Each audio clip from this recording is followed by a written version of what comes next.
Chirayinkeezhu police station ഒത്തുതീർപ്പ് സ്റ്റേഷനായി മാറിക്കൊണ്ടിരിക്കുന്ന ദുഃഖകരമായ വസ്തുതയാണ് എനിക്ക് പ്രേക്ഷകരുടെ മുന്നിൽ എത്തിക്കാനുള്ളത്. നിന്റെ ഭർത്താവ് എവിടെ, ചേട്ടൻ എവിടെ, ഇപ്പൊ കൊല്ലും വെട്ടും എന്നൊക്കെയാണ് ഇവർ പറഞ്ഞുകൊണ്ടിരിക്കുന്നത്.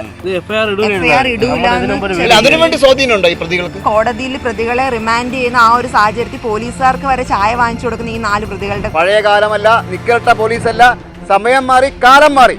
നീതി വേണം, പരിഹാരം ഉണ്ടാവണം. ഇത്രയും സ്റ്റിച്ചുള്ള അറ്റംപ്റ്റ് ടു മർഡർ കേസെടുക്കുന്നതിന് പകരം നിസ്സാരമായ സ്റ്റേഷൻ ജാമ്യം കിട്ടുന്ന വകുപ്പുകൾ ചുമത്തിയാണ് കേസെടുത്തിരിക്കുന്നത്. ഇങ്ങനെട്ട് പട്ടീനെ പോലെ തല്ലി കൊന്നു കഴിഞ്ഞാൽ പോലും ഒരു വിഷയമില്ല, ആരും ചോദിക്കാൻ വരില്ല എന്നൊരു ഇതിലാണ് ഇങ്ങനെ ചെയ്തത്. ഇതൊക്കെ നല്ലൊരു പോലീസ് ഓഫീസർ ആയിരുന്നെങ്കിൽ അവർ ജയിലിടിഞ്ഞാൽ പോലും പുറത്തു വരില്ല. 1.5 വയസ്സുള്ള ഒരു കുട്ടിയെയും മുഖത്ത് പിടിച്ചുകൊണ്ട് സ്വന്തം ഭർത്താവിനെ അക്രമികളുടെ മുന്നിൽ രക്ഷിക്കുന്ന ഒരു ഭാര്യയുടെ ചിത്രം എന്നെ ഭയപ്പെടുത്തുന്നു. അപ്പോൾ ഒരു 10-12 പേര് ചേർന്നിട്ട് അടിക്കുമായിരുന്നു. ഞാൻ നോക്കുമ്പോഴത്തേന് ചോരയെ കുളിച്ചിരിക്കുകയാണ്, കല്ലും വേറെ എന്തൊക്കെയോ വെച്ചിട്ട് തലയിൽ അടിച്ചോണ്ടിരിക്കുക, നിർത്താതെ അടിക്കുകയാണ്.